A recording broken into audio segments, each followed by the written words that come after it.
श्रीमद् भागवत पहला स्कंद तीसरा अध्याय श्लोक क्रमांक 19। भगवान के 15वें अवतार भगवान वामन देव की कथा का भाग 2। स्कंद 8 अध्याय 15 श्लोक क्रमांक 29। ओजस्विनम बलिम जेतुम न समर्थो अस्ति कश्चन भवद्विधो भगवान भवद्विधो भवान् वापि वर्जयित्वेश्वरं हरिम् विजेष्यति न कोऽप्येनं ब्रह्म तेजसमेधितं नास्य शक्तः पुरः स्थातुं कृतान्तस्य यथा जनः। न तो तुम न ही तुम्हारे सैनिक सर्वाधिक शक्तिशाली बलि को जीत सकते हैं। निसंदेह पूर्ण पुरुषोत्तम भगवान के अतिरिक्त कोई भी उन्हें जीत नहीं सकता, क्योंकि वे अब सर्वोपरि ब्रह्म तेज से युक्त है। जिस तरह यमराज के समक्ष कोई टिक नहीं पाता, उसी तरह बलि महाराज के सामने भी अब कोई नहीं टिक सकता। तो ये इंद्र के गुरु बृहस्पति उनको बता रहे हैं कि आप क्या, कोई बड़े से बड़ा सैनिक भी बलि को जीत नहीं सकता। भगवान के सिवा कोई भी उनके सामने टिक नहीं सकता। बलि महाराज के पास इतनी शक्तियां आ गई। तस्मान्निलयामृतसृज्य यूयम् सर्वे त्रिविष्टपम् यात कालम् प्रतीक्षन्तो यतः शत्रुर्विपर्यया। अतः तुम सबको चाहिए कि अपने शत्रुओं की स्थिति के पलटने के समय तक प्रतीक्षा करते हुए इस स्वर्ग लोक को छोड़ दो और कहीं ऐसे स्थान में चले जाओ जहां तुम दिखाई न पड़ो। स्वर्ग के राजा इंद्र आदि देवताओं के लिए सबसे बड़े दुख की बात है कि उन्हीं के गुरु उनको स्वर्ग को छोड़ने के लिए बता रहे हैं और छुपने के लिए कह रहे हैं। जो देवताओं की पूजा धरतीवासी करते हैं, पृथ्वीवासी जो पृथ्वीवासियों का पालन करते हैं, उनकी इच्छाओं को पूर्ण करते हैं, वही स्वर्ग के देवता अब स्वर्ग को छोड़ने पर मजबूर हो गए और छुपने के लिए कहा जा रहा है उनको। एष विप्र बलोदर्कः संप्रत्युर जित विक्रमः तेषाम एवाप मानेन सानुबंधो विनक्ष्यति। इस समय बलि महाराज ब्राह्मणों द्वारा प्रदत्त आशीषों के कारण अत्यंत शक्तिशाली बन गए, किंतु बाद में जब इन्हीं ब्राह्मणों का अपमान करेंगे तो वे अपने मित्रों तथा सहायकों सहित विनष्ट हो जाएंगे। बलि महाराज तथा इंद्र शत्रु थे। अतएव जब देवताओं के गुरु बृहस्पति ने भविष्यवाणी की कि जिन ब्राह्मणों की कृपा से बलि महाराज इतने शक्तिशाली हुए थे, उनका अपमान करने पर वे विनष्ट हो जाएंगे, तो बलि महाराज के शत्रु सचमुच यह जानने के लिए उत्सुक हो गए कि उपयुक्त क्षण कब आएगा। राजा इंद्र को शांत करने के लिए यह उपयुक्त क्षण कब आएगा। जब राजा इंद्र को शांत करने के लिए बृहस्पति ने उससे विश्वास दिलाया कि वह समय अवश्य आएगा, क्योंकि बृहस्पति यह देख सकते थे कि भविष्य में बलि महाराज वामनदेव के रूप में भगवान श्री विष्णु को शांत करने के लिए शुक्राचार्य जी के आदेशों का उल्लंघन करेंगे। निसंदेह कृष्ण भावनामृत के अग्रसर होने के लिए भक्त सारे संकटों को मोल ले सकता है। तो यहां पर हम देखते हैं कि बड़े बड़े आचार्य, बड़े बड़े ऋषि मुनि त्रिकालज्ञ हुआ करते थे, तो उनको पता चलता था कि आगे के काल में क्या होने वाला है। ये कोई बड़ी बात नहीं होती थी उनके लिए पता करना। वेद व्यास, विश्वामित्र ऋषि, वशिष्ठ, बृहस्पति, तो ऐसे बड़े बड़े ऋषि मुनि सब त्रिकालज्ञ हुआ करते थे। निसंदेह कृष्ण भावनामृत में अग्रसर होने के लिए भक्त सारे संकटों को मोल ले सकता है। वामन देव को प्रसन्न करने के लिए बलि महाराज ने अपने गुरु शुक्राचार्य जी के आदेशों का उल्लंघन करने का संकट उठाया। इसके कारण उन्हें अपनी सारी संपत्ति खोनी पड़ेगी, किंतु श्री भगवान की भक्ति के कारण उन्हें आशा से अधिक लाभ होगा और भविष्य में 8वें मनवंतर में वे इंद्र के सिंहासन पर पुनः आसीन होंगे। एवं सुमंत्री तार्थास्ते गुरुणार्थानुदर्शिना हित्वा त्रिविष्टपं जगमूर गिर्वाणा कामरूपिणः। श्रील सुखदेव गोस्वामी ने आगे कहा, इस प्रकार बृहस्पति द्वारा उनके हित का उपदेश दिए जाने पर देवताओं ने तुरंत उनकी बातें मान ली। उन्होंने इच्छानुसार रूप धारण किया और वे स्वर्गलोक को छोड़कर असुरों की दृष्टि से ओझल होकर तितर बितर हो गए। तो देवताओं के पास में ये शक्ति होती है कि वे अंतर ध्यान हो सकते हैं और अपने रूप को बदल सकते हैं। तो वे अपने रूप को बदल कर छुप गए। काम रूपिणा शब्द बताता है कि स्वर्गलोक के निवासी देवतागण अपनी इच्छानुसार कोई भी रूप धारण कर सकते हैं। अतएव उनके लिए असुरों की आंखों के सामने अज्ञात रूप में रहना तनिक भी कठिन न था। देवेश्वथ निलिनेषु बलिर्वैरोचन पुरीम देवधानिम अधिष्ठाय वशम निन्ये जगत्रयम। जब देवतागण अदृश्य हो गए तो विरोचन के पुत्र बलि महाराज स्वर्ग में प्रविष्ट हुए और वहां से उन्होंने तीनों लोकों को अपने अधिकार में कर लिया।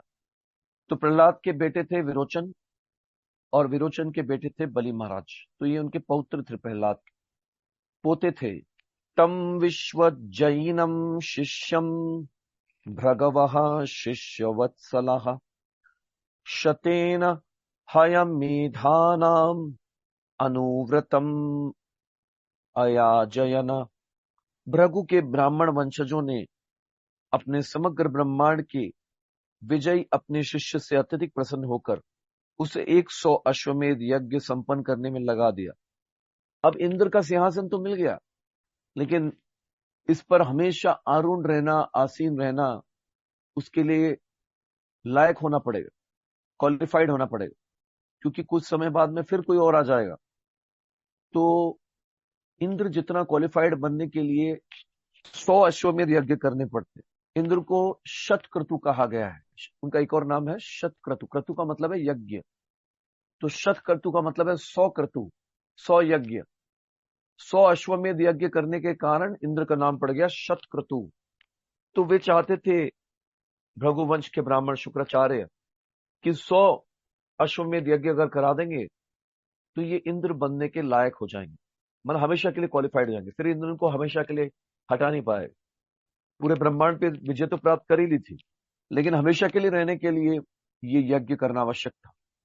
महाराज पृथु एवं इंद्र के बीच के झगड़े में हम देख चुके हैं कि जब महाराज पृथु ने 100 अश्वमेध यज्ञ करने चाहे तो इंद्र उसे रोकना चाहते। हमने पृथु महाराज की लीला में देखा था कि वो भी 100 अश्वमेध यज्ञ कर रहे थे। तो जब वो आखिरी का यज्ञ करने लगे तो इंद्र आकर अलग अलग रूप लेकर, ढोंगी साधुओं का रूप लेकर उनके अश्वमेध यज्ञ के घोड़े को चुरा के भाग जाते।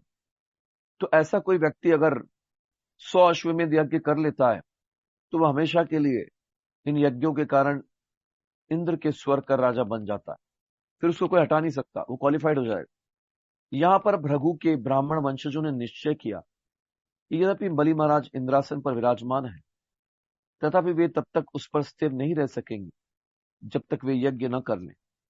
अतएव उन्होंने सलाह दी कि वे कम से कम इंद्र जितने अश्वमेध यज्ञ करें। अयाजयन शब्द सूचित करता है कि सभी ब्राह्मणों ने बलि महाराज को ऐसे यज्ञ संपन्न करने के लिए प्रेरित किया। एग्जाम्पल है कि कोई प्राइम मिनिस्टर की पोस्ट पर बैठ जाए जबरदस्ती, प्राइम मिनिस्टर को हटा के, लेकिन अगर वो प्रॉपर तरीके से, जैसे आजकल चल रहा है सारे वोटिंग से नहीं आता, तो उसको हटा दिया जाएगा। तो इसलिए प्रॉपर तरीके से अगर वो सारे वोटिंग करा के, सारे वोट हासिल करके फिर अगर प्राइम मिनिस्टर बनता है अपने मंत्रिमंडल के साथ, तो फिर उसे 5 साल तक कोई हटा नहीं पाए। तो वैसे ही हमेशा के लिए अगर इंद्र बने रहना है तो वो सारे प्रॉपर सिस्टम को फॉलो करना पड़े। इसीलिए यज्ञ करने के लिए उनको कहा गया। ततस्तद अनुभावेन भुवनत्रय विश्रुताम कीर्तिम दिक्षु वितन्मानः सरेज उडुराडिव। जब बलि महाराज ने यज्ञों को संपन्न कर लिया तो उनकी कीर्ति तीनों लोकों में सभी दिशाओं में फैल गई। इस प्रकार वे अपने पथ पर उसी प्रकार चमक उठे जिस तरह आकाश में चमकता हुआ चांद। बुभुजे च श्रियं श्रद्धाम द्विजदेवोपलम भिताम कृतकृत्यम इवात्मानं मन्यमानो महामनः। ब्राह्मणों के अनुग्रह के कारण महात्मा बलि महाराज को अपने आप को अत्यधिक संतुष्ट मानते हुए अत्यंत ऐश्वर्यवान तथा संपन्न बन गए और राज्य का भोग करने लगे। ब्राह्मण द्विजदेव कहलाते हैं और क्षत्रिय सामान्यतः नरदेव कहलाते हैं। ब्राह्मण द्विज, द्विज का मतलब क्या है? ब्राह्मण अलग है, द्विज अलग है। जन्मना जायते शूद्रो संस्कारात भवे द्विज। संस्कार सिखाते हैं, गर्भधान संस्कार, ऐसे कई कई संस्कार हैं। संस्कार सीखने के बाद में वो द्विज बनता है, दूसरा जन्म होता है। वेद पाठात भवेत विप्र ब्रह्म जानाति इति ब्राह्मण। तो द्विजों के भी देव कहलाते हैं ब्राह्मण, मतलब वो द्विजों द्वारा पूजित होते हैं ब्राह्मण। और क्षत्रियों के, और क्षत्रिय जो है साधारण प्रजा के नर देव कहलाते, नरों में देव, जिनकी नर पूजा कर। वास्तव में देव शब्द पूर्ण पुरुषोत्तम भगवान का द्योतक है। ब्राह्मण भगवान श्री विष्णु को संतुष्ट करके सुखी होने के लिए मानव समाज का मार्गदर्शन करते हैं, और नरदेव कहलाने वाले क्षत्रिय उनकी सलाह से शांति तथा व्यवस्था बनाए रखते हैं, जिससे अन्य लोग अर्थात वैश्य तथा शूद्र विधि विधानों का ढंग से पालन कर सके। इस प्रकार लोग क्रमशः कृष्ण भावनामृत तक उन्नत होते हैं। इस प्रकार श्रीमद् भागवतम के अष्टम स्कंद के अंतर्गत बलि महाराज द्वारा स्वर्गलोक पर विजय नामक 15वें अध्याय के भक्ति विधान तात्पर्य पूर्ण हुए। अध्याय 16 पयोव्रत पूजा विधि का पालन करना। श्री शुक उवाच एवं पुत्रेषु नष्टेषु देवमाता अदितिस्तदा कृते त्रिविष्टपे दैत्यैः पर्यतप्यधनाथवत्। श्री सुखदेव गोस्वामी ने कहा, हे राजन, जब अदिति के पुत्र देवतागण स्वर्गलोक से इस तरह के अदृश्य हो गए और असुरों ने उनका स्थान ग्रहण कर लिया, तो अदिति इस प्रकार विलाप करने लगी मानो उसका कोई रक्षक न हो। एकदा कश्यपस्तस्या आश्रमं भगवान गात निरुत्सवं निरानन्दं समाधिर्विरतश्चिरात्। महान शक्तिशाली कश्यप मुनि कई दिनों बाद जब ध्यान की समाधि से उठे और घर लौटे तो उन्होंने देखा कि अदिति के आश्रम में न तो हर्ष है न उल्लास। ये कश्यप मुनि की एक पत्नी का नाम है अदिति, जिनसे देवता पैदा हुए, और आदित्य, और कश्यप मुनि की एक पत्नी है जिनका नाम है दीति, जिससे दैत्यों ने जन्म लिया। तो दैत्यों के और देवताओं के दोनों के पिता जो हैं एक ही है, कश्यप मुनि, आपस में भाई हैं। सपत्निम दीन वदनाम कृतासन परिग्रह सभाजितो यथा न्यायम इदमाहा कुरुद्वः।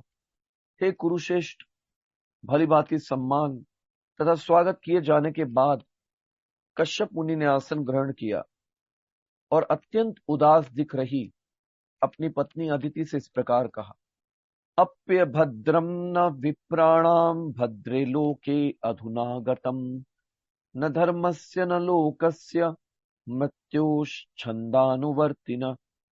हे भद्रे, मुझे आश्चर्य है कि धर्म पर, ब्राह्मण वर्ग या काल की सोच के अधीन जनता को कुछ हो तो नहीं गया। इस भौतिक जगत के सभी निवासियों के लिए और विशेष रूप से ब्राह्मणों के लिए नियत कर्म तो है ही।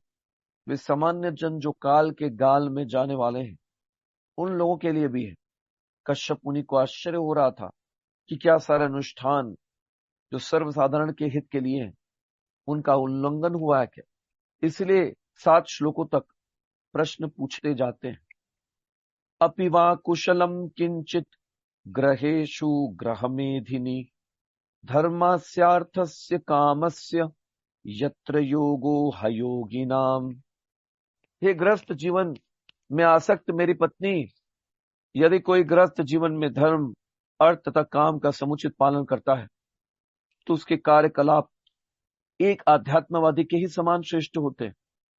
मुझे आश्चर्य है कि क्या इन नियमों के पालन में कोई त्रुटि आ गई। इस श्लोक में कश्यप मुनि ने अपनी पत्नी अदिति को ग्रह मेधिनी कहकर संबोधित किया है, जिसका अर्थ होता है इंद्र तृप्ति के लिए जो गृहस्थ जीवन में संतुष्ट है। सामान्यतया जो लोग गृहस्थ आश्रम में रह रहे हैं वे भौतिक लाभ के लिए किए गए कर्म क्षेत्र में इंद्र तृप्ति का अनुगमन करते हैं। ऐसे ग्रह मेधियों का एक ही जीवन लक्ष्य होता है, इंद्र तृप्ति। इसीलिए कहा गया है यन्मैथुनात् आदि ग्रह मेधि सुखम ही तुच्छम। गृहस्थ जीवन इंद्र तृप्ति पर आधारित है, अतएव इससे प्राप्य प्रसन्नता अति अल्प होती। फिर भी वैदिक विधि इतनी सार गर्भित है कि गृहस्थ जीवन में भी मनुष्य धर्म, अर्थ, काम तथा मोक्ष के अनुसार अपने जीवन को व्यवस्थित कर सकता है। मनुष्य का लक्ष्य मोक्ष प्राप्त करना होना चाहिए, किंतु चूंकि इंद्र तृप्ति को एकाएक छोड़ा नहीं जा सकता, अतः शास्त्रों में आदेश दिए हुए हैं कि किस प्रकार धर्म, अर्थ तथा काम के नियमों का पालन किया जाए। जैसा कि श्रीमद् भागवतम में पहला स्कंद 2 अध्याय 9वें श्लोक में कहा गया है, धर्मस्य ही अपवर्गस्य नार्थो अर्थायोपकल्पते। सारे वृत्तिपरक कार्य अंततोगत्वा मोक्ष के लिए है, उन्हें कभी भी भौतिक लाभ के लिए नहीं किया जाना चाहिए। जो लोग गृहस्थ हैं उन्हें यह नहीं सोचना चाहिए कि धर्म गृहस्थ की इंद्रिय तृप्ति की प्रक्रिया को सुधारने के निमित्त। गृहस्थ जीवन भी आध्यात्मिक ज्ञान की उन्नति के लिए होता है, जिससे मनुष्य अंततोगत्वा भवबंधन से मुक्ति प्राप्त कर सकता है। मनुष्य को जीवन के चरम लक्ष्य तत्व जिज्ञासा को समझने के उद्देश्य से गृहस्थ जीवन में टिके रहना चाहिए। तब गृहस्थ जीवन योगी जीवन के समान ही श्रेष्ठ है। अतएव कश्यप मुनि ने अपनी पत्नी से पूछा कि क्या धर्म, अर्थ और काम के नियमों का शास्त्रीय आदेशों के अनुसार सही ढंग से पालन हो रहा है। जो ही मनुष्य शास्त्र के आदेशों से च्युत होता है तो वहीं गृहस्थ जीवन का उद्देश्य तुरंत ही समाप्त हो जाता है। क्योंकि वे हमेशा अपने समाधि में रहा करते थे, तो उनको पता नहीं था कि यहाँ पे क्या हो रहा है। वैसे तो उनको त्रिकालज्ञ होने से सब कुछ पता होता है, लेकिन फिर भी वो अपनी पत्नी से इंक्वायरी कर रहे हैं कि यहाँ पर क्या चल रहा है, धर्म, अर्थ, काम, मोक्ष के नियमों का पालन हो रहा है या नहीं हो रहा है। अपि वाति थयो अभ्येत्य कुटुम्बासक्तया त्वया ग्रहाद पूजितायातः प्रत्युत्थानेन वा क्वचित्। मुझे आश्चर्य है कि तुम अपने परिवार के सदस्यों में अत्यधिक आसक्त रहने के कारण अचानक आए अतिथियों को ठीक से स्वागत नहीं कर पाए और वे बिना सत्कार के ही वापस चले गए। गृहस्थ का कर्तव्य है कि वे अतिथियों का सत्कार करें, भले ही वे शत्रु ही क्यों न हो। जब कोई अतिथि घर पर आए तो खड़े होकर उसका सत्कार किया जाए और बैठने के लिए उसे आसन प्रदान किया जाए। यह आदेश है। ग्रहे शत्रुम अपि प्राप्तम विश्वस्तम अकुतो भयम। यदि किसी के घर उसका शत्रु भी आए तो उसका इस तरह सत्कार किया जाए कि वह यह भूल जाए कि आतिथ्य उसका शत्रु है। अपनी स्थिति के अनुसार मनुष्य को चाहिए कि घर आए हुए अतिथि का उचित सत्कार करे। कम से कम उसे बैठने के लिए आसन तथा पीने के लिए एक गिलास पानी अवश्य दिया जाए, जिससे अतिथि अप्रसन्न न हो। कश्यप मुनि ने अदिति से पूछा कि कहीं ऐसे अतिथियों का निरादर तो नहीं हुआ। अतिथि शब्द से व्यक्ति का सूचक है जो बिना बुलाए आते हैं। अतिथि, अतिथि का मतलब क्या है? बिना तिथि के, बिना इनविटेशन के। आजकल क्या होता है कि हर चीज के लिए इनविटेशन देना पड़ता है तभी हम जा सकते हैं, और बिना इनविटेशन के किसी के घर जाए तो वो अगर कोई नॉन डिवोटी है या भक्त नहीं है तो वो तो उल्टे सीधे अपशब्दों का प्रयोग भी करने लगते हैं कि ये देखो ये कहां से आ गया, क्या मुंह लेकर आ गया यहाँ पर। लेकिन प्राचीन काल में ये वैदिक सभ्यता थी कि अतिथि बिना बताए ही आते थे, बिना बुलाए आते थे, बिना इनविटेशन के आते थे, और चाहे वो शत्रु क्यों ना हो। उसका भी सत्कार किया जाता था, उनको बिठाकर उनको जलपान कराया जाता था। ग्रहेषु येषवतिथयो नार्चिता सलिलैरपि यदि निर्यान्ति ते नूनम फेरूराज ग्रहोपमा। जिन घरों से मेहमान एक गिलास जल भेंट किए गए बिना वापस चले जाते हैं, वे घर खेतों के उन बिलों के समान हैं जिनमें सियार रहते हैं। खेतों में सांपों तथा चूहों द्वारा बनाए गए बिल होते हैं, किंतु यदि बिल बहुत बड़े हो तो माना जाता है कि वहां सियार रहते हों। निसंदेह ऐसे घरों में कोई आश्रय नहीं लेना चाहता, ऐसे घरों में कोई आश्रय लेने जाता नहीं। इस तरह मनुष्यों के घर जिनमें अतिथियों का ठीक से स्वागत नहीं किया जाता, वे सियारों के घरों के समान। अपि अग्नयस्तु वेलायाम न हुता हविषा सति त्वयोद्विग्न थिया भद्रे प्रोषिते मई करहिचित। हे सती तथा शुभे, जब मैं घर से अन्य स्थानों को चला गया तो क्या तुम इतनी चिंतित थी कि अग्नि में घी की आहुति भी दे न सकी? कल हमारा कीर्तन था, जगन्नाथ जी का गणेश पंडाल लगाए तो वहां पे 15 से 20 हजार लोग आए और जोर जोर से ड्रम बज रहे थे। ड्रम, यहाँ पर महाराष्ट्र में ड्रम बजाने का परंपरा है। तो इतने बड़े बड़े ड्रम्स के बीच में उतनी आवाज में कीर्तन जोर से गा के करना पड़ा। पूरे 2-3 घंटा जोर से गा के कीर्तन करना 15-20 हजार लोगों के साथ, तो थोड़ा गले पर प्रभाव पड़ जाता है। यत् पूजया काम दुघान्याति लोकान ग्रहान्वित ब्राह्मणो अग्निश्च वै विष्णु सर्वदेवात्मनो मुखम। हे गृहस्थ अग्नि तथा ब्राह्मणों की पूजा करके, एक गृहस्थ अग्नि तथा ब्राह्मणों की पूजा करके उच्च लोकों में निवास करने के वांछित लक्ष्य को प्राप्त कर सकता है, क्योंकि यज्ञ की अग्नि तथा ब्राह्मणों को समस्त देवताओं के परमात्मा स्वरूप भगवान श्री विष्णु का मुख माना जाना चाहिए। वैदिक प्रथा के अनुसार अग्नि यज्ञ घी, अन्न, फल, फूल इत्यादि की आहुति देने के लिए किया जाता है, जिससे भगवान श्री विष्णु इन्हें खाकर संतुष्ट हो। श्रीमद् भगवद गीता 9वां अध्याय 26वें श्लोक में भगवान कहते हैं, पत्रम पुष्पम फलम तोयम यो मे भक्त्या प्रयच्छति तदहं भक्ति उपहृतम अश्नामि प्रयतात्मना। यदि कोई मुझे प्रेम तथा भक्ति के साथ एक पत्ती, फूल, फल या जल अर्पित करता है तो मैं उसे स्वीकार करता हूं। अतएव यज्ञाग्नि में ये सभी वस्तुएं अर्पित की जाने से भगवान श्री विष्णु प्रसन्न हो जाएंगे।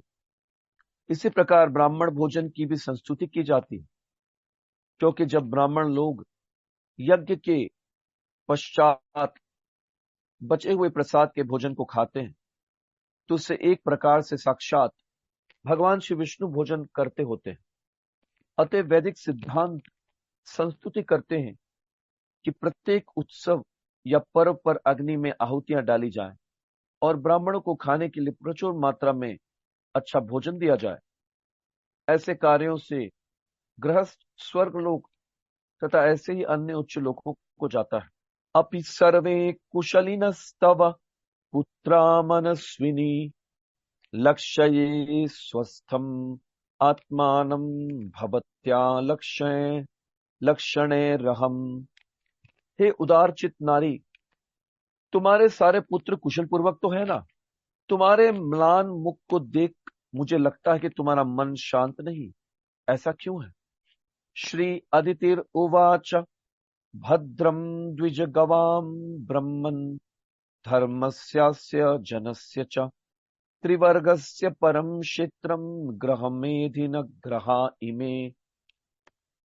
अदिति ने कहा, है मेरे पूज्य ब्राह्मण पति, ब्राह्मण, गाय, धर्म तथा अन्य लोग सभी कुशल पूर्वक है। हे मेरे घर के स्वामी, धर्म, अर्थ तथा काम ये तीनों गृहस्थ जीवन में ही फलते फूलते हैं, जिसके फल स्वरूप यह जीवन सौभाग्य से पूर्ण होता है। गृहस्थ जीवन में मनुष्य धर्म, अर्थ, काम के तीनों सिद्धांतों को शास्त्रों के नियमों के अनुसार विकसित करता है। किंतु मोक्ष प्राप्ति के लिए मनुष्य को गृहस्थ जीवन का त्याग करके आध्यात्मिक संन्यास ग्रहण करना चाहिए। कश्यप मुनि सन्यासी नहीं थे, अतः उन्हें एक बार ब्राह्मण तथा दूसरी बार गृहमेधी नाम संबोधित किया गया है। उनकी पत्नी अदिति ने उन्हें विश्वास दिलाया कि जहां तक गृहस्थ जीवन का संबंध था, हर बात सुचारू ढंग से हो रही थी और ब्राह्मणों तथा गायों को सम्मान तथा संरक्षण प्रदान किया जा रहा था।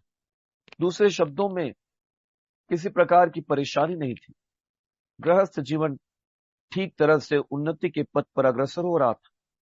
अग्नयो अतिथयो भृत्या भिक्षवो ये चलित्सव सर्वं भगवतो ब्रह्मन् अनुध्याना ऋष्यति। हे प्रिय पति, मैं अग्नि, अतिथि, सेवक तथा भिखारी इन सब का समुचित ध्यान रखती रही हूं। चूंकि मैं सदैव आपका चिंतन करती रही हूं, अतएव धर्म में किसी प्रकार की उपेक्षा की संभावना नहीं रही। कोनु में भगवन कामो न संपद्येत मानस यस्या भवान प्रजाध्यक्ष एवं धर्मान प्रभाषते। हे स्वामी, चूंकि आप प्रजापति हैं और धर्म के सिद्धांतों के पालन में स्वयं मेरे उपदेशक हैं, तो फिर मेरी सभी इच्छाओं के पूर्ण न होने की क्या संभावना हो सकती। तवैव मारिच मन शरीरजा प्रजा इमा सत्वरजस्तमो जुष समो भवांस्तास स्वसुरादिषु प्रभो तथापि भक्तम भजते महेश्वर। हे मरीचि पुत्र, आप महापुरुष होने के कारण असुरों तथा देवताओं के प्रति संभाव रखते हैं। क्योंकि असुर और देवता दोनों उन्हीं के पुत्र हैं, तो पिता के लिए तो दोनों समान होते हैं। क्योंकि वे या तो आपके शरीर से उत्पन्न हैं या आपके मन से वे सतो रजो तथा तमोगुण में से किसी न किसी गुण से युक्त है। लेकिन परम नियंता परमेश्वर समस्त जीवों पर समदर्शी होते हुए भी भक्तों पर विशेष रूप से अनुकूल रहते हैं। तो बता रहे हैं कि आप तो देवताओं और राक्षसों के प्रति, असुरों के प्रति संभाव रखते हो। वैसे तो भगवान भी संभाव रखते हैं असुरों और देवताओं के प्रति, लेकिन भक्तों पर वो अपनी स्पेशल कृपा करते, विशेष अनुकूल कृपा करते हैं। भगवत गीता में 9वें अध्याय 29वें श्लोक में भगवान कहते हैं, समोहम सर्वभूतेषु न मे द्वेषो अस्ति न प्रिय ये भजन्ति तु माम भक्त्या मयि ते तेषु चाप्यहम। समोहम सर्वभूतेषु, भगवान हर एक के प्रति संभाव रखते, चाहे वो शत्रु हो, चाहे मित्र हो, चाहे वो असुर हो, चाहे वो सुर हो, किंतु वे अपनी भक्ति करने वालों के प्रति विशेष उन्मुख रहते। श्री भगवान कहते हैं, कौन्तेय प्रतिजानीहि न मे भक्त प्रणश्यति। हे कुंती पुत्र, तुम घोषित कर दो कि मेरे भक्त का कभी विनाश नहीं होता। एक और जगह पर भगवत गीता के 4थे अध्याय में 11वें श्लोक में भगवान कृष्ण कहते हैं, ये यथा माम प्रपद्यन्ते तंस्तथैव भजाम्यहम् मम वर्तमानुवर्तन्ते मनुष्या पार्थ सर्वशः। वस्तुतः प्रत्येक व्यक्ति श्री भगवान को विभिन्न विधियों से प्रसन्न करना चाहता है, किंतु प्रसन्न करने की उनकी विधि के अनुसार ही श्री भगवान उन्हें विभिन्न वर देते हैं। इस प्रकार अदिति ने अपने पति से विनती की कि चूंकि परम नियंता भी अपने भक्तों का पक्ष लेते हैं और कश्यप का अपना ही भक्त पुत्र इंद्र संकट में है, अतः उन्हें चाहिए कि वे इंद्र पर अनुग्रह करें। तो यहाँ पर अदिति बता रही है कश्यप मुनि को कि वैसे तो भगवान भक्तों पर विशेष कृपा करते हैं और आप ही का एक पुत्र इंद्र संकट में है, तो उस पर विशेष कृपा करें, क्योंकि आप तो भगवान के प्रतिनिधि हैं। तस्मादिश भजन्त्या में श्रेयश्चिन्तय सुव्रत हृत्श्रियो हृतस्थानान् सपत्नै पाहि नः प्रभु। अतएव हे भद्र स्वामी, अपनी दासी पर कृपा कीजिए। हमारे प्रतिद्वंदी असुरों ने अब हमें ऐश्वर्य तथा घर बार से विहीन कर दिया है। कृपा करके हमें संरक्षण प्रदान कीजिए। देवताओं की माता अदिति ने कश्यप मुनि से अनुरोध किया कि वे देवताओं को संरक्षण प्रदान करें। जब हम देवताओं की बात करते हैं तो उसमें उनकी माता भी सम्मिलित रहती है। परेर्विवासिता साहम मग्ना व्यसन सागरे ऐश्वर्यम श्रियशः स्थानम हृतानि प्रबलैर्मम। हमारे अत्यंत शक्तिशाली शत्रु असुरों ने हमारा ऐश्वर्य, हमारा सौंदर्य, हमारा यश, यहां तक कि हमारा घर भी हमसे छीन लिया है। तो देवताओं का घर जो है स्वर्ग है, तो ये स्वर्ग लोग पूरा असुरों ने छीन लिया।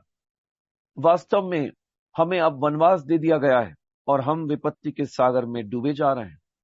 तो ये गाना जो है परफेक्ट बैठता है अभी। दुखेर सागरे बोसियाची उतारी जानी ना जानी ना। एक भक्त बताते हैं कि मैं दुख के सागर में बैठ गया हूं आकर, इससे बाहर कैसे आऊं जानी ना, जानता नहीं मैं कैसे बाहर निकलूं। तो ये विपत्ति के सागर में हम डूब गए। जब तक इस भौतिक संसार में है तब तक के तो ये विपत्ति का सागर बना रहेगा।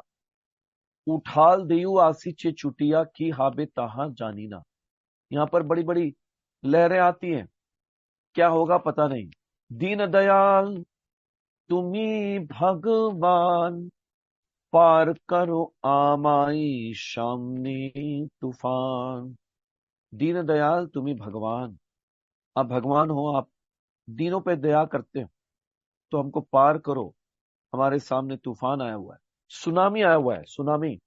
तुम्ही यदि प्रभु नाही कोरो पार पारेर आशा रखी ना। अगर आप कृपा नहीं करेंगे तो पार नहीं करेंगे, तो पार होने की कोई आशा नहीं हमारी। तो ये भगवान के प्रतिनिधि है कश्यप मुनि, बहुत ही शक्तिशाली ऋषि हैं। तो इससे प्रार्थना कर रही है कि हम दुख के सागर में डूबे हुए हैं, इंद्र पर विशेष कृपा करो, वो आपके पुत्र है। यथा तानि पुनः साधु प्रपद्येरन ममात्मजा तथा विदेहि कल्याणम धिया कल्याण कृतमा। हे श्रेष्ठ साधु, हे कल्याण करने वाले परम श्रेष्ठ, हमारी स्थिति पर विचार करें और मेरे पुत्रों को ऐसा वर दें जिससे वे अपनी खोई हुई वस्तु फिर से प्राप्त कर सके। श्री शुक उवाच एवं अभ्यर्थितो अदित्या कस्तमाह स्मयन्निव अहो माया बलम विष्णु स्नेहबद्धम इदम जगत। श्रील सुखदेव गोस्वामी ने आगे कहा, जब अदिति ने कश्यप मुनि से इस प्रकार प्रार्थना की तो वे कुछ मुस्काए और उन्होंने कहा, ओ भगवान श्री विष्णु की माया कितनी प्रबल है, जिससे सारा संसार बच्चों के स्नेह से बंधा रहता। कश्यप मुनि अपनी पत्नी के कष्ट के प्रति निश्चित रूप से सहानुभूति रखते थे, फिर भी वे चकित थे कि सारा संसार स्नेह से किस प्रकार प्रभावित है। क्व देहो भौतिको अनात्मा क्वचात्मा प्रकृते परः कस्य के पति पुत्राद्या मोह एव ही कारणम। कश्यप मुनि ने आगे कहा कि 5 तत्वों से बना यह भौतिक शरीर है, यह आत्मा से भिन्न है। निसंदेह आत्मा उन भौतिक तत्वों से सर्वथा भिन्न है जिनसे शरीर बना हुआ है, किंतु शारीरिक आसक्ति के कारण ही किसी को पति या पुत्र माना जाता है। यह मोहमय संबंध अज्ञान के कारण उत्पन्न होते हैं। आत्मा या जीव निश्चय ही शरीर से भिन्न है, जो 5 भौतिक तत्वों का मेल है। ये एक सीधा साधा तथ्य है, किंतु यह तब तक समझ में नहीं आता जब तक किसी को आध्यात्मिक शिक्षा प्राप्त न हो। कश्यप मुनि अपनी पत्नी से स्वर्गलोक में मिले थे, किंतु सारे ब्रह्मांड में तथा इस पृथ्वी पर कहीं भी एक भ्रांत धारणा फैली हुई है कि जीवों की विभिन्न कोटियां होती हैं, किंतु उनमें से लगभग सभी देहात्म बुद्धि के वशीभूत होते हैं। दूसरे शब्दों में इस भौतिक संसार के सारे जीव आध्यात्मिक शिक्षा से न्यूनाधिक विहीन होते हैं, किंतु वैदिक सभ्यता तो आध्यात्मिक शिक्षा पर टिकी है। और यही आध्यात्मिक शिक्षा वह विशेष मूलाधार है जिस पर अर्जुन से श्रीमद् भगवद गीता का प्रवचन किया गया था। भगवद गीता के प्रारंभ में भगवान कृष्ण अर्जुन को यह समझाने के लिए उपदेश देते हैं कि आत्मा शरीर से भिन्न है। तो ज्ञान की शुरुआत दूसरे अध्याय से होती है, जहां पर आत्मा और शरीर में भिन्नता को बताया जाता है। देहिनो अस्मिन् यथा देहे कौमारम यौवनम जरा तथा देहांतर प्राप्तिर धीरस्तत्र न यमूयति। जिस तरह देहधारी आत्मा इस शरीर में बचपन से युवावस्था फिर वृद्धावस्था में आगे जाता है, उसी तरह मृत्यु के समय आत्मा किसी दूसरे शरीर में चला जाता है। आत्म साक्षात्कार प्राप्त जीव ऐसे परिवर्तन से मोहग्रस्त नहीं होता। तो जब तक कि हम आध्यात्मिक ज्ञान की शिक्षा नहीं लेते, और आध्यात्मिक ज्ञान की शुरुआत शरीर और आत्मा में फर्क करने पर होती है। इसे फर्क करना चाहिए कि हम आत्मा है, हम शरीर नहीं। शरीर को आत्मा मान लेना ये बहुत बड़ी गलती है। तो जो मूर्ख व्यक्ति होता है वो नहीं जानता कि वह पूरी तरह भौतिक प्रकृति के बंधन में है, और भौतिक प्रकृति मृत्यु के बाद उस पर विशेष प्रकार की देह थोपेगी जिसको उसे स्वीकार करना होगा। वह यह नहीं जानता कि भले ही इस वर्तमान शरीर में वह अत्यंत महत्वपूर्ण व्यक्ति क्यों ना हो, किंतु हो सकता है कि अगले जन्म में उसे प्रकृति के गुणों के अंतर्गत अपने अज्ञान में कार्यों के कारण पशु या वृक्ष का शरीर धारण करना पड़े। अतएव कृष्ण भावनामृत आंदोलन सारे जीवों को आध्यात्मिक शरीर का असली ज्ञान प्रदान करने का प्रयास कर रहा है। इस आंदोलन को समझ पाना कठिन नहीं, और लोगों को चाहिए कि इसका लाभ उठाएं, क्योंकि यह उन्हें अनुत्तरदायित्वपूर्ण संकट में जीवन से बचा लेगा। उपतिष्ठस्व पुरुषम भगवंतम जनार्दनम सर्वभूत गुहावासम वासुदेवम जगद्गुरुम। हे प्रिय अदिति, तुम उन पूर्ण पुरुषोत्तम भगवान की भक्ति में लग जाओ जो हर एक के स्वामी है, जो हर एक के शत्रु का दमन करने वाले तथा जो हर एक के हृदय के भीतर आसीन रहते हैं। केवल वे परम पुरुष भगवान श्री कृष्ण तथा वासुदेव को ही सबको शुभ वरदान दे सकते हैं। तो बताने लगे कि भगवान कृष्ण की भक्ति में लग जाओ, क्योंकि कृष्ण या वासुदेव ही सबको शुभ वरदान दे सकते हैं, क्योंकि वे सारे विश्व के गुरु हैं। कृष्णम वंदे जगत गुरुम। कश्यप मुनि ने इन शब्दों के द्वारा अपनी पत्नी को शांत करना चाहा। अदिति ने अपने भौतिकतावादी पति से याचना की थी। निसंदेह यह अति उत्तम है, लेकिन वास्तव में किसी का भौतिकतावादी रिश्तेदार उसकी कोई भलाई नहीं कर सकता। यदि कोई भलाई की जा सकती है तो वो पूर्ण पुरुषोत्तम भगवान वासुदेव के द्वारा की जा सकती है। इसीलिए कश्यप मुनि ने अदिति को उपदेश दिया कि वह भगवान वासुदेव की पूजा करना शुरू कर दे, जो हर एक के हृदय के भीतर आसीन है। वे सबके मित्र हैं और जनार्दन कहे जाते हैं, क्योंकि वे सारे शत्रु का विनाश कर सकते हैं। भौतिक प्रकृति के 3 गुण हैं, सतो, रजो और तमो। और भौतिक प्रकृति के भी ऊपर दूसरा जगत है जो शुद्ध सत्व कहलाता है। भौतिक जगत में सत्वगुण सर्वश्रेष्ठ माना जाता है, लेकिन कल्मश के कारण इस सत्वगुण के अंदर भी तमोगुण और रजोगुण का मिश्रण होता है, और ये सत्वगुण तमो और रजोगुण से पराजित हो जाता है। किंतु जब कोई व्यक्ति इन गुणों की स्पर्धा को पार करके अपने आप को भक्ति में सेवा में लगाता है, तो वो विशुद्ध सत्व में स्थित होता है। सत्वम विशुद्धम वसुदेव शब्दितम। 4 स्कंद 3 अध्याय 23वां श्लोक। भौतिक प्रकृति के ऊपर वह पद है जो वसुदेव कहलाता है, और अर्थात भौतिक कलमश से मुक्ति। केवल इसी पद पर मनुष्य को पूर्ण पुरुषोत्तम भगवान वासुदेव की अनुभूति हो सकती है। इस प्रकार वसुदेव पद आध्यात्मिक आवश्यकता की पूर्ति करता है। वासुदेव सर्वमिति स महात्मा सुदुर्लभ।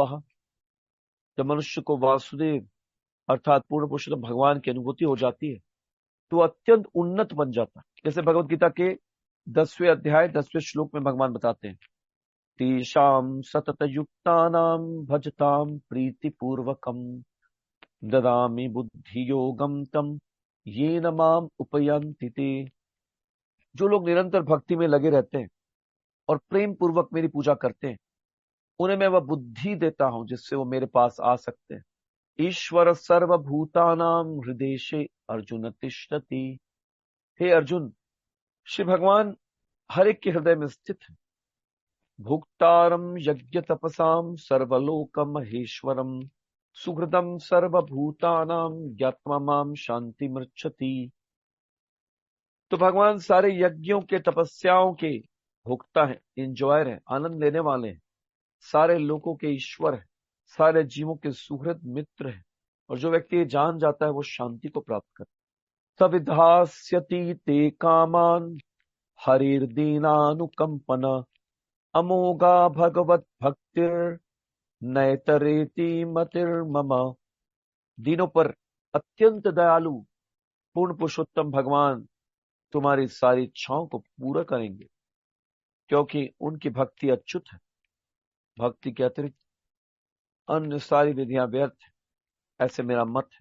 तो भागवतम में श्लोक आता है, अकामः सर्व कामो वा मोक्ष काम उदार दिहि तीव्रेण भक्ति योगेन यजेता पुरुषम परम। अगर जीवों के अंदर कोई कामना ना हो, अकाम, लेकिन अगर कामनाएं हो भी, सर्व कामो वा, या मोक्ष की कामना हो, तो जो बुद्धिमान व्यक्ति है, उदार दिहि, वो तीव्र भक्ति योग के द्वारा भगवान कृष्ण की पूजा करता है। तो कश्यप मुनि ने देखा कि अदिति के मन में भौतिक इच्छाएं हैं अपने पुत्रों के कल्याण के लिए, लेकिन फिर भी उन्होंने पूर्ण पुरुषोत्तम भगवान की भक्ति करने के लिए सलाह दिया। दूसरे शब्दों में, चाहे कोई कर्मी हो या ज्ञानी अथवा योगी हो या भक्त, उसे सदा वासुदेव के चरण कमलों की शरण करनी चाहिए और उनकी दिव्य प्रेमा भक्ति करनी चाहिए, जिससे उसकी सारी इच्छाएं पूरी हो सके। श्री कृष्ण दीन अनुकंपन है, वे सब पर परम दयालु रहते हैं।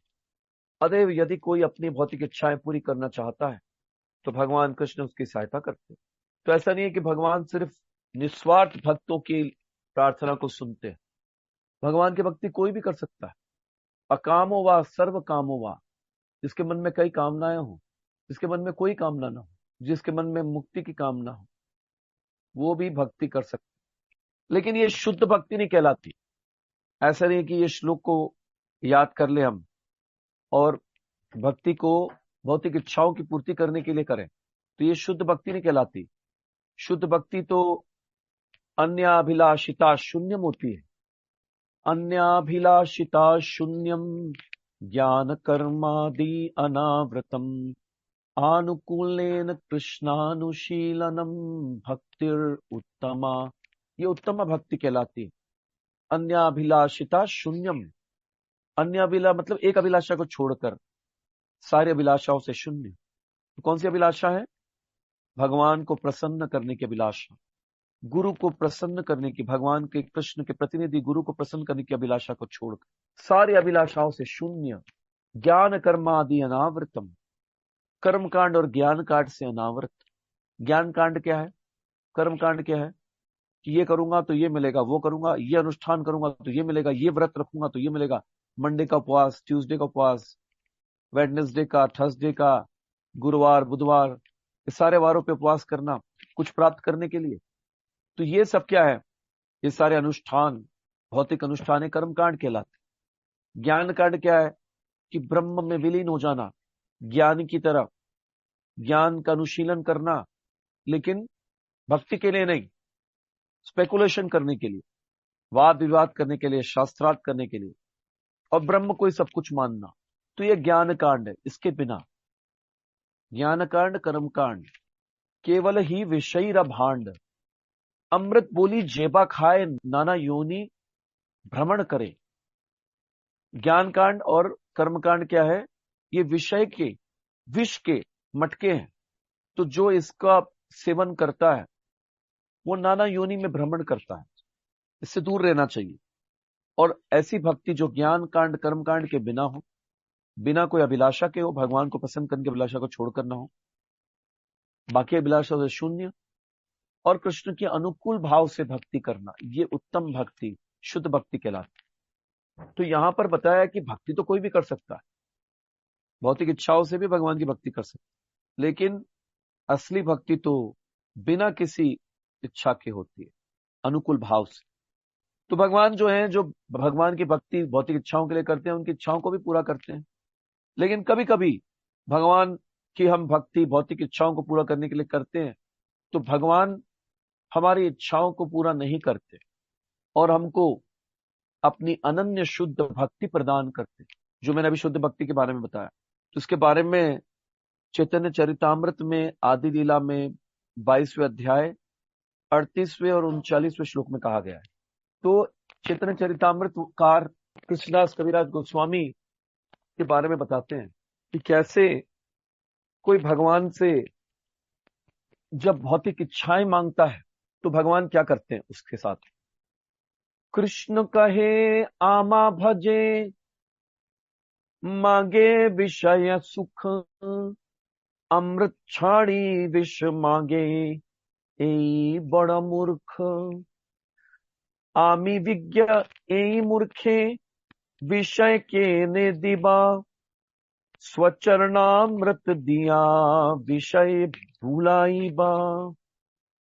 कृष्ण कहे आमा भजे, मागे विषय सुख, अमृत छाड़ी विष मागे, ए बड़ मूर्ख। आमी विज्ञ ए मूर्खे, विषय के ने दिबा, स्वचरणामृत दिया, विषय भूलाई बा। कृष्ण कहते हैं कि यदि कोई मेरी दिव्य प्रेमा भक्ति में लगा रहकर साथ ही भौतिक भोग का ऐश्वर्य चाहता है तो वह बड़ा मूर्ख है। कृष्ण कहते हैं कि ये मेरा भजन तो करता है लेकिन विषय सुख मांगता है मुझसे, अमृत को छोड़कर विष मांगता है, ये तो बड़ा मूर्ख है। आमी विज्ञ यही मूर्खे विषय कहने देबा, क्योंकि मैं अत्यंत बुद्धिमान हूं, मैं कैसे इस मूर्ख को भौतिक संपत्ति या भौतिक संपन्नता को दूंगा, मैं ये विष कैसे दूंगा मेरे भक्त को। तो मैं क्या देता हूं, स्वचरणामृत दिया, विषय भुलाई बा।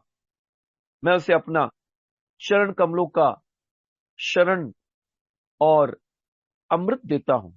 भगवान के चरण में से अमृत निकलता है, तो भगवान अपने स्वचरणामृत देते हैं उसको और मोह में भौतिक जीवन को भुलाने के लिए प्रेरित करते हैं, विषय सुख को त्यागने के लिए या उसे भुलाने के लिए प्रेरित करते हैं। यदि भक्त किसी भौतिक इच्छा के साथ साथ भगवान श्री कृष्ण के चरण कमलों में निष्ठापूर्वक अपने मन को लगाना चाहता है तो भगवान कृष्ण उसे सीधे शुद्ध भक्ति प्रदान कर सकते और उसकी सारी भौतिक इच्छाओं तथा संपत्ति को हर सकते हैं। यह भक्तों के प्रति भगवान की विशेष अनुग्रह होता है। अन्यथा यदि कोई भगवान श्री कृष्ण की भक्ति करता है किंतु फिर भी भौतिक इच्छाएं पूरी करना चाहता है तो वह ध्रुव महाराज के ही समान सारी भौतिक इच्छाओं से मुक्त हो सकता है। और दूसरा एग्जाम्पल है ध्रुव महाराज का, कि ध्रुव महाराज जो है वो भौतिक इच्छाएं लेकर गए। थानाभिलाषी तपसी स्थितो हम, त्वाम प्राप्तमान देव मुनिंद्र गुह्यम, काचम विचिन्वन अपि दिव्य रत्नम, स्वामिन कृतार्थोस्मि वरम न याचे। ध्रुव महाराज तो ब्रह्मा के लोक से बड़ा लोक मांगने गए थे, लेकिन भगवान ने अपने चरणामृत देकर, अपनी शुद्ध भक्ति देकर, अनन्य भक्ति देकर ध्रुव महाराज को प्रेरित किया कि उनको ये साक्षात्कार हो गया कि भौतिक संसार के बड़े से बड़ा लोक भी कांच का टुकड़ा है और भगवान की भक्ति हीरे के समान। तो भगवान का स्वच्छ चरणामृत मिलने पर ध्रुव महाराज जो है वो भौतिक संसार के सुख को निकृष्ट मानने लगे और भगवान की भक्ति को प्राप्त किया। और फिर कहने लगे कि स्वामिन कृतार्थोस्मि वरम न याचे, मुझे वर नहीं चाहिए, अब मैं कृतार्थ हो चुका हूं, मुझे आपका चरण मिल गया।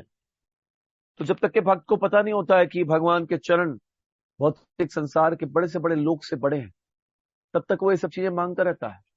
लेकिन जैसे ही भगवान कृष्ण की और गुरु की दोनों की कृपा मिलती है ध्रुव महाराज की तरह, तो कर्माधिकारी, ज्ञानाधिकारी और भक्ति अधिकारी, तो ध्रुव महाराज कर्माधिकारी थे, भौतिक इच्छाएं थी पहले, लेकिन बाद में भगवान के और गुरु की कृपा से भक्ति अधिकारी बन गए। भक्ति अधिकारी मतलब शुद्ध भक्ति, बिना किसी भौतिक इच्छा के भक्ति करना, अनुकूल भाव से। तथापि यदि कोई निष्ठावान भक्त मात्र भगवान श्री कृष्ण के चरण कमलों को चाहता है तो भगवान श्री कृष्ण उसे शुद्ध भक्ति प्रदान करते। तो इसीलिए डायरेक्ट भगवान के चरणों को मांगना चाहिए, भौतिक चीजें मांगकर कोई फायदा नहीं है।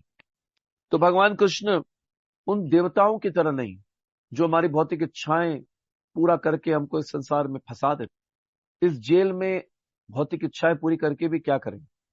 जेल के अंदर फैसिलिटी कितनी भी ले लो, क्या होने वाला है? जेल को तो छोड़ना ही चाहिए। जेल के अंदर क्या फैसिलिटी मांगेंगे कि बेड दे दो, ये दे दो, वो दे दो। आप सजा काट रहे हो यहां पर इस जेल में। लेकिन लोग मूर्ख हैं, देवताओं के पास जाते हैं और जेल के अंदर भी फैसिलिटी मांगते हैं। खुद तो जेल में फंसे हुए हैं और मांगते हैं कि ये दे दो, वो दे दो जेल के अंदर। तो भगवान के शुद्ध भक्त ये सब चीजें नहीं मांगते। उनको पता है कि हम जेल में हैं, हमको भगवान की भक्ति करनी है और वापस भगवान के धाम में जाना है।